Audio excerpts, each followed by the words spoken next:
S ಹೌದು, ಇದೀಗ ಹನುಮಂತನಿಗೆ ಕಳಪೆ ಪಟ್ಟ ಸಿಕ್ಕಿ ಜೈಲ್ಗೂ ಕೂಡ ಹೋಗಿದ್ದಾರೆ. ನೋಡ್ತಾ ಇರ್ಬೋದು ಯಾವ ರೀತಿ ಎಲ್ಲರೂ ಕೂಡ ರೀಸನ್ ಅನ್ನ ಕೊಡ್ತಾ ಹೋಗ್ತಾರೆ ಅಂತ.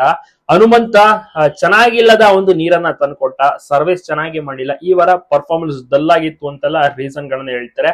ಸೊ ಹೀಗಾಗಿ ಹನುಮಂತನಿಗೆ ಕಳಪೆ ಸಿಗುತ್ತೆ. ಅಶ್ವಿನಿ ಮೇಡಮ್ ಕೂಡ ಒಂದು ಸೆಕೆಂಡ್ ಆಶ್ಚರ್ಯ ಪಡ್ಕೋತಾರೆ. ಚೆನ್ನಾಗಿ ಆಟ ಆಡುತ್ತಿದ್ದಂತ ಹನುಮಂತನಿಗೆ ಕೊನೆ ಟೈಮ್ ನಲ್ಲಿ ಏನಕ್ಕೆ ಕಳಪೆ ಸಿಕ್ತು ಅಂತ.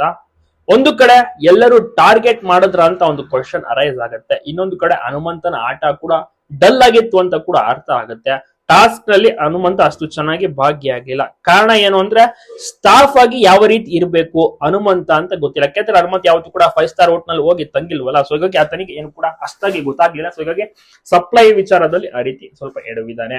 ಹನುಮಂತನನ್ನ ತುಂಬಾ ಜನ ಇಷ್ಟಪಡ್ತಾರೆ. ಹನುಮಂತ ಈ ವಾರ ನಾಮಿನೇಟ್ಸ್ ಆಗಿದ್ದು. ಹನುಮಂತ ಬಚಾವ್ ಆಗ್ಬೇಕು, ಸೇವ್ ಆಗ್ಬೇಕು, ತುಂಬಾ ಜನ ಓಟ್ಸ್ ಗಳನ್ನು ಸಹ ಮಾಡಿದ್ದಾರೆ. ನೋಡ್ಬೇಕು. ಅಶ್ವಿನಿ ಮೇಡಮ್ ಕೂಡ ಮೆಚ್ಚುಗೆ ಮಾತನ್ನ ತಿಳಿಸಿದ್ದು, ಹನುಮಂತ ಸೇವ್ ಆಗ್ಬೇಕು ಅಂತ ಅವರು ಕೂಡ ವಿಶೇಷನ ತಿಳಿಸಿದ್ದಾರೆ. ಬಟ್ ಇನ್ನಲ್ಲಿ ಹನುಮಂತ ಕಳಪೆ ತೆಗೆದುಕೊಂಡಿದ್ದು ಅಶ್ವಿನಿ ಮೇಡಮ್ ಕೂಡ ಆಶ್ಚರ್ಯ ಅಂತಾನೆ ಹೇಳ್ಬೋದು. ಸಾಕಷ್ಟು ಸೆಲೆಬ್ರಿಟೀಸ್ ಗಳು ಹನುಮಂತನನ್ನ ಫಾಲೋ ಮಾಡ್ತಾರೆ, ನೋಡ್ತಾ ಇರ್ತಾರೆ ಹನುಮಂತ ಯಾವ ರೀತಿ ಆಟ ಆಡ್ತಾ ಇದಾರೆ. ಹನುಮಂತನ ಒಂದು ಪ್ರೊಮೋಸ್ ಗಳು ಬಂದಾಗ್ಲೆಲ್ಲ ನೋಡ್ತಾರೆ, ಲೈಕ್ ಮಾಡ್ತಾರೆ.